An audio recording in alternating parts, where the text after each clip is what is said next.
네, 안녕하세요. 주식은 역시 끼리끼리세 끼리십니다. 안녕하세요, 기린이분들. 자, 새로운 한 주가 이제 시작하게 되었습니다. 이번 한 주도 기린이분들 꼭 잘 보내시길 바랍니다. 바로 시작할게요. 3200 안착 실패. 내일은 어떻게 될까?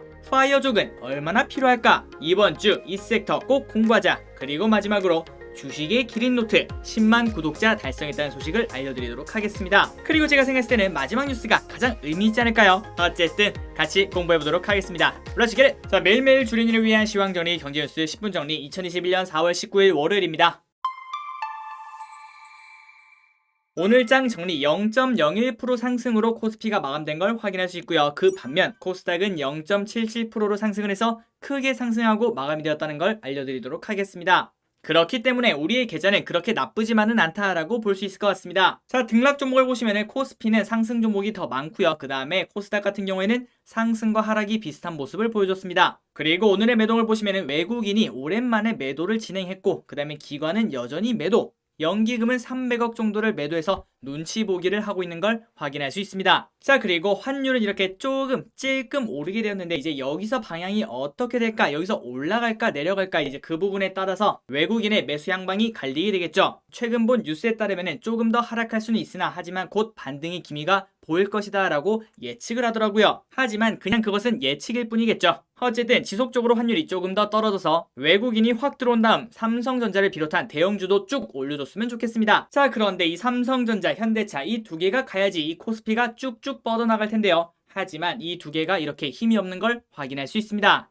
오늘 코스피 분명히 보합이었는데 이 두 개는 거의 1%에 가까이 떨어지는 걸 확인할 수 있죠. 그래서 삼성전자를 보시면은 지금 현재 이평선 3개를 모으고 여기서 더 떨어지면은 이때 현대차처럼 쭉 떨어지는 모양이 나올 수도 있다라고 생각을 해볼 수 있을 것 같습니다. 그렇다면 또한 내일이 중요하겠죠. 자, 그런데 지금 삼성전자, 현대차 이렇게 답답하게 흘러가고 있는데요. 그런데 이 두 개가 상승할 수 있는 신호탄이 하나 있다라고 지난주에 말씀을 드렸습니다. 그게 바로 이 상해종합인데요. 오늘 마침 1.5% 쭉쭉 상승을 해내면서 한 번 큰 양봉을 만들어냈죠. 만약에 내일 한 번 더 상승을 해서 이 노란 선인 60일선을 뚫고 올라간다면은 우리나라 증시에도 조금 더 상승 동력이 들어올 수 있겠다라고 볼 수 있을 것 같습니다. 과연 내일 상해종합은 어떻게 될지 그 부분도 충분히 체크 포인트라고 볼 수 있겠군요. 자, 월요일 첫날이지 않겠습니까? 그래서 오늘의 시황 정리는 이렇게 간단하게 끝내도록 하고요. 바로 경제 뉴스로 넘어가도록 하겠습니다. 자, 오늘의 경제 뉴스도 재밌게 한번 공부해 보도록 할게요. 일본 맥주의 추락. 롯데 아사히 주류 매출 2년 새 86%가 떨어졌다고 합니다. 자, 아래 보시면은 엄청나게 많은 매가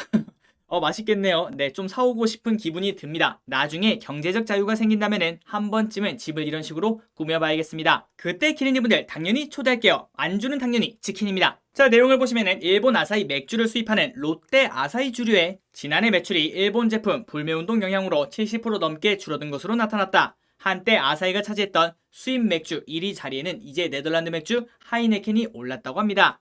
자, 그런데 저 기릿도 개인적으로 처음 알았습니다. 아사히 맥주가 당연히 판매량이 줄었다는 건 알고 있었는데 아사히 맥주를 수입하는 게 롯데 아사히 주류였군요. 어쨌든 일본 맥주의 매출이 70% 넘게 줄어들었고 그 자리를 하이네켄이 채웠다는 걸 알려드리도록 하겠습니다. 키드니분들은 어떤 맥주를 가장 좋아하시나요? 자, 다음 뉴스입니다. 돈나무 언니 테슬라 주식 1억 팔고 그 다음에 코인베이스를 풀매수했다는 걸 알려드리도록 하겠습니다. 자, 지난번에 코인베이스 같이 공부했죠. 지난주에 미국 최대 암호화폐 거래소인 코인베이스가 상장됐다는 소식을 알려드렸습니다. 자, 내용을 보도록 하겠습니다. 돈나무 언니가 하루에만 테슬라 주식을 1120억 원을 팔고 그 다음에 코인베이스를 715억 정도를 샀다고 합니다. 자, 그 이유가 뭐냐? 우드 같은 경우에는 비트코인 가격이 개당 최대 40만 달러까지 갈 것이라고 밝히는 등 암호화폐에 대해 낙관적 시각을 드러내기도 했다고 합니다. 이렇게 코인에 대한 믿음이 있기 때문에 그 코인을 거래하는 코인베이스가 정말 매력적으로 보였을 겁니다. 하지만 아크 인베스트먼트의 운용 방식을 놓고 비판도 적지 않다고 하는데요. 이 부분 아마도 기린이분들이 기억하고 계실 겁니다. 영국 파이낸셜 타임즈에 따르면은 아크 인베스트의 ETF들이 서로의 지분을 대규모로 매입하며 몸집을 키웠다. 그러니까 A가 B를 먹고 B도 C를 먹고 C가 또 A를 먹는 그런 방식을 사용했다고 합니다. 자, 이 방식을 교차 투자 방식이라고 하는데 이 방식을 사용하면 단기적으로 주가가 오를 확률이 매우 높다고 합니다. 당연하죠. 엄청난 매수세가 들어오니까요. 그렇게 되면 문제점이 뭐냐? 개인 투자자분들이 뭐야 역시 돈나무 누나야 봐봐 이거 엄청 오르잖아 지금이라도 사야겠어 라고 하면서 불나방 투자를 유발할 수가 있겠죠. 그리고 나중에 이런 교차 투자 방식을 사용한 ETF는 문제가 생길 수도 있다라고 합니다. 자, 그래서 마지막 줄을 보면은 펀드 평가사 모닝스타는 아크인베스트의 내부 통제가 엉망이라고 평가했다고 합니다.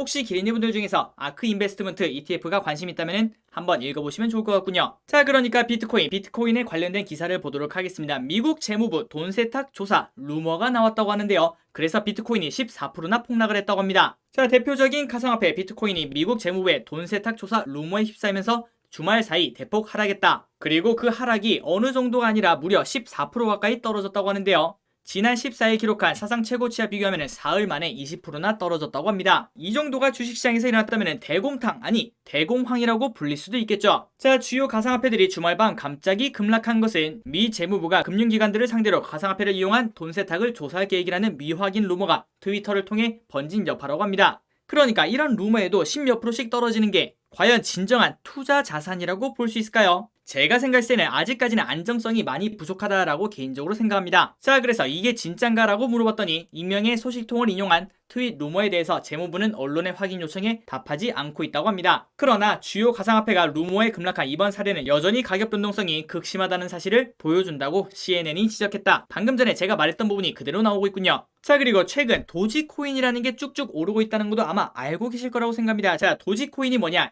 미국 소프트웨어 개발자들이 장난삼아 만든 도지코인마저 500% 가까이 폭등하면서 가상화폐를 둘러싼 거품 논란이 더욱 커졌다고 CNBC가 전했다고 합니다. 그러니까 그걸 만든 사람도 이거는 장난으로 만든 거예요 라고 말했는데도 불구하고 주가가 쭉쭉쭉쭉 올라가고 있다는 소리겠죠. 어쨌든 아직까지 저길이 센 이 비트코인의 투자에 대해서 무조건적인 반대를 하는 것보다는 큰 돈을 놓고 투자하기에는 조금 위험하지 않나 라고 생각을 하고 있습니다. 그러니 코인 투자, 아니 모든 투자가 마찬가지겠죠. 혹시나 손실이 있더라도 감당할 수 있는 수준까지만 투자하는 게 좋을 것 같습니다. 자, K-파이어족 조기 은퇴 가능할까? 저 기릿은 개인적으로 파이어족이라는 말을 가장 좋아하는데요. 자, 자본주의 키즈로 자라난 MZ세대는 투자를 통한 조기 은퇴를 희망한다. 이들이 바로 K-파이어족이다. 그런데 이 앞에다가 K 좀 뺐으면 좋겠군요. 만약에 이게 유행이라면 이제부터 저 기릿도 K-기릿이라고 불러주세요. 어쨌든 파이어족은 경제적 독립, 조기 은퇴의 약자로 만들어진 신조어라고 하고 있습니다. 그리고 이 말은 우리나라에서 만든 게 아닙니다. 미국에서부터 나왔고요. 여기 보시면 나와 있군요. 2008년 글로벌 금융위기 이후 미국의 고학력, 고소득 밀레니얼 세대를 중심으로 확산되었다. 이들은 30대 후반, 늦어도 40대 초반에 조기 은퇴하는 것을 목표로 한다고 합니다. 그런데 이제 100세 시대 아니겠습니까? 40대 초반에 은퇴하는 건 좀 빠르지 않나? 라고 생각을 해볼 수 있겠군요. 어쨌든 이 파이어족이 한국 MZ세대에서도 찾아볼 수 있다고 하는데요. MZ세대에 해당하는 만 25세에서 39세를 대상으로 실시한 설문 결과 3명 중 2명은 조기 은퇴를 꿈꾼다고 말했다고 합니다. 자, 그래서 파이어족을 하려면 이게 필요하다고 합니다. 정말 심플한데요. 바로 13억 7천만 원이 필요하다고 합니다. 자, 왜 하필이면 13억 7천만 원인가? 그걸 한번 보도록 할게요. 연 생활비의 25배를 모으면 경제적 자유가 가능하다는 게 파이어족의 견해다. 이른바 25의 법칙이라고 하는데요. 알고 계시면 좋을 것 같습니다. 이를테면 1년 동안 생활비로 4천만 원을 쓰는 사람은 10억 원을 모으면 된다고 합니다. 그러니까 4천에 25를 곱하는 거죠. 그래서 이 돈을 부동산이나 주식에 투자해서 연평균 5% 정도를 꾸준히 발생한다는 가정하에 매년 4% 정도만 생활비로 사용하면 물가 상승률과 시장 하락에 대비할 수 있다는 게 계산이라고 합니다. 그러니까 현금 10억을 가지고 그 다음에 매년 4%를 벌면 연 4천만 원 아니겠습니까? 그 돈으로 생활을 하기 위해서 13억 7천만 원이 필요하다고 합니다. 개인적인 소망이 있다면 기린이분들이 빠른 은퇴는 잘 모르겠지만 어쨌든 10억 이상의 현금을 가지고 있고 그 다음에 그걸 바탕으로 연 5% 정도의 수익을 꾸준히 내서 풍요로운 노후 생활을 보냈으면 좋겠습니다. 자, 그래서 50대 초반 또는 그보다 일찍 목표 은퇴 자금을 달성한다는 것은 평범한 직장인에겐 꿈같은 일일 수 있겠죠. 당연히 10억 모으는 건 말이 안 됩니다. 하지만 불가능한 일도 아니라고 합니다. 저 길이 또 지속적으로 말씀드리고 있죠. 5030 챌린지로 20년만 성공한다면 10억 원 이상이 되고 그 다음에 30년을 성공한다면 100억 원 이상이 된다고 말씀을 드렸습니다. 그런데 방금 제가 말씀드렸죠. 20년에서 30년이 걸리는 일입니다. 그렇기 때문에 무엇이든 급하게 서두르면 실패할 가능성이 높다라고 합니다. 명확한 목표와 체계적인 계획이 필요하며 조기 은퇴를 달성하는 가장 빠른 방법은 목적 없이 고수익을 쫓는 위험한 투자가 아니라 목표를 명확하게 잡고 설정하고 계획적으로 실행해가는 정석 투자에 있음을 잊지 말아야 된다고 합니다. 그렇습니다. 기린이분들 항상 이거를 잊지 마시기 바랍니다. 하이 리턴을 원한다는 것은 하이 리스크를 끌고 가는 거와 마찬가지겠죠. 그리고 하이 리스크는 한두 번은 성공할 수 있어도 지속적으로 하이 리스크를 도전한다면 언젠가는 실패할 수밖에 없을 것 같습니다. 자, 오늘의 리포트를 한번 짧게 보도록 하겠습니다. 클릭 이 종목 3개월 새 74%나 올랐지만 효성화학 아직도 저평가라고 합니다. 정말 광호한 표현이라고 볼 수 있겠군요. 자, 효성화, 요즘 효성이라고 붙으면 쭉쭉 올라가는 것 같습니다. 지난주에 효성 TNC 같이 공부했었죠. 자, 그런데 이번에는 효성화학입니다. 지난 3개월간 74%나 올랐는데 아직도 저평가라고 합니다. 그래서 대신증권의 목표가가 얼마냐? 50만원으로 100% 상향했다고 합니다. 전 거래일 종가는 지난주 금요일까지는 30만원 2천원이었다고 합니다. 그 이유는 올해 역대급 실적 성장이 예상되기 때문이죠. 그리고 혹시 기린이분들 지금 기억나실 수도 있는데 이 효성화학이라는 기업, 지난번에 기업 사용 설명서에서 같이 공부했던 기업입니다. 자, 그래서 내용을 정말 간단하게 보자면은 미국에서 한파가 있었죠. 그래서 그 한파에 따른 가동 차질 이후 미국의 PP 가격은 아시아 대비 2배나 높다고 합니다. 그렇다면 우리가 수출하는데 비싸게 팔 수 있겠죠. 그리고 2분기에도 폭발적인 성장이 예상된다. 대신증권은 효성화학이 2분기의 매출 5,800억, 영업이익 667억 원을 기록할 것으로 전망했다. 전년 동기 대비 각각 35%, 1768% 증가한 규모라고 합니다. 그리고 이제 미국 PP 가격은 갈수록 안정되겠지만 중국향 제품의 프리미엄 회복으로 판가 방어가 가능할 것으로 예상되는 데다가 베트남 법인 흑자 전환 역시 기대요인으로 꼽힌다고 합니다. 그래서 이런 말이 나오니까 오늘은 7% 상승해서 마감되는 걸 확인될 수 있군요. 아직까지 32만 4천원, 만약에 저 말대로 50만원까지 간다고 한다면은 아직도 엄청나게 상승의 여력이 남아있다라고 볼 수 있겠죠. 그리고 사실 지난번에 공부했을 때보다 지금 엄청나게 올라오는 걸 확인할 수 있죠. 그런데도 불구하고 더 많이 올라간다고 합니다. 그때 공부했을 때가 아마도 1월 초인 걸로 기억을 하고 있는데 혹시 관심 있다면 한번 공부해 보시기 바랍니다. 자, 다음 기업을 보도록 하겠습니다. 풀무원 지속경영지수 글로벌 식품기업 중 6위라고 합니다. 자, 풀무원은 기업 탄생의 토양 자체가 ESG라고 할 수 있다. 이름 자체에서부터 완전 ESG 냄새가 나죠. 풀무원은 유기농이라는 말이 생소한 1980년대부터 자연, 생명의 가치를 우선시하며 기업 미션인 사람과 자연을 함께 사랑하는 로아스 기업을 이루기 위해서 비재무적 요소를 강조해왔다. 자, 그래서 풀무원이 어떤 노력을 하고 있는가? 제품 제조 전 단계와 폐기 단계에서 플라스틱 포장재 줄이기, 재활용이 쉬운 포장재 도입, 화학물질이 남지 않는 수성 잉크 사용 등을 통해 탄소 배출을 줄이고 있다. 그리고 풀무원 샘물, 먹는 샘물 제품에 기존 뚜껑 대비 낮은 높이의 뚜껑을 도입하고 용기 중량을 초경량 수준으로 줄여 플라스틱 사용량을 절감하고 있다고 합니다. 그리고 예전 같은 경우에는 사람들이 이런 거에 관심이 없었지만 가면 갈수록 이런 소위 말해 착한 소비가 생겨나면서 풀무원에 대한 소비자들의 관심이 올라갈 수 있겠죠. 자, 최근 풀무원 차트입니다. 이런 식으로 바닥을 기다가 한번 쭉 올라갔었죠. 그런데 보시다시피 음봉이 많습니다. 아직까지 힘이 없는 모습을 보여주고 있죠. 하지만 실적이 나온다면 이거를 뚫고 올라간다라고 생각을 해볼 수 있을 것 같습니다. 풀무원도 꼭 공부해보시기 바랍니다. 자, 다음은 코스맥스 1분기 실적 기대 웃돌 것. 대신증권은 매수를 유지하고 목표 주가를 17만원으로 6% 상향 조정했다. 국내 별도 매출액은 전년 위생용품 실적 기저부담으로 7% 감소하겠지만 중국 매출액은 주요 전자상거래 플랫폼의 침투율 확대로 44% 증가할 것이라고 예상했으며 중국에서는 중저가 신생 브랜드들이 입지를 높여가는 시장 분위기 속에서 신규 고객사의 기업 확대 및 기존 고객사들의 주문량 증가가 동반되며 외형, 손익 모두 큰 폭의 개선세를 보일 것이라고 기대했다고 합니다. 자, 이 코스맥스 같은 경우에도 지난번에 같이 공부했던 기업이죠. 저 기리씨 생각했을 때는 화장품 섹터 중에서는 코스맥스가 가장 좋지 않나라고 생각을 하고 있습니다. 꼭 한번 공부해 보시기 바랄게요. 그런데 이렇게 말하다 보니까 기리스 맨날 공부하라고만 하는군요. 죄송합니다.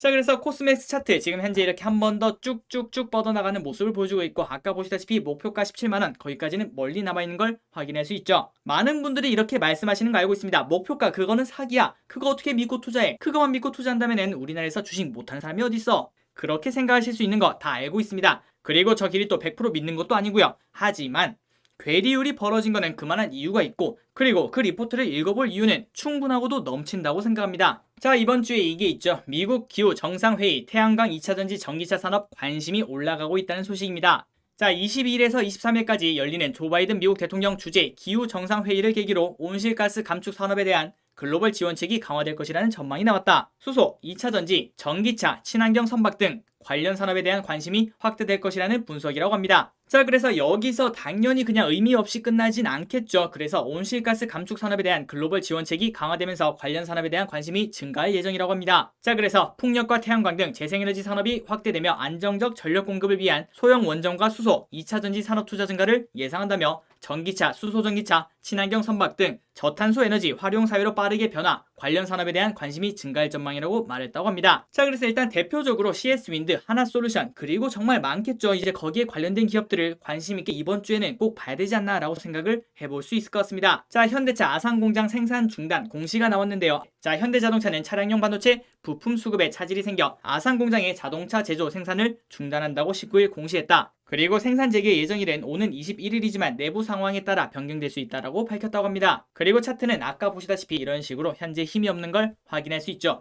현대차와 삼성전자 이번 주에는 쭉쭉 올라갔으면 좋겠습니다. 자, 그리고 마지막 뉴스입니다. 기릿의 주식 노트가 이제 구독자 10만 분을 달성을 하였는데요. 저 기릿이 정말 어떻게 말을 해야 될지 잘 모르겠습니다. 솔직히 일단 너무 기뻐서 어제 저녁에 이제 잠을 못 자고 있었고요. 그리고 기린이 분들께 진심으로 감사하다고 말씀드리고 싶습니다. 자, 그런데 10만 명이 되었다고 바뀐 건 없겠죠? 저 기릿은 지금 하던 대로 그대로 계속 공부를 하도록 하겠습니다. 그러니 기린이 분들 항상 편할 때 찾아주시기 바랍니다. 저는 항상 이 자리에 있도록 하겠습니다. 자, 다시 한 번 더 기린이 분들 진심으로 감사드립니다. 네, 지금까지 경제 뉴스가 끝났습니다. 오늘 뉴스도 재밌으셨나요? 항상 저 기릿은 좋은 뉴스로 찾아뵙도록 하겠습니다. 오늘 또 모두 고생 많으셨고요. 이제 이번 한 주 화수목금 남았겠죠? 화이팅 하시기 바랍니다. 지금까지 기릿이었습니다. 빠이요.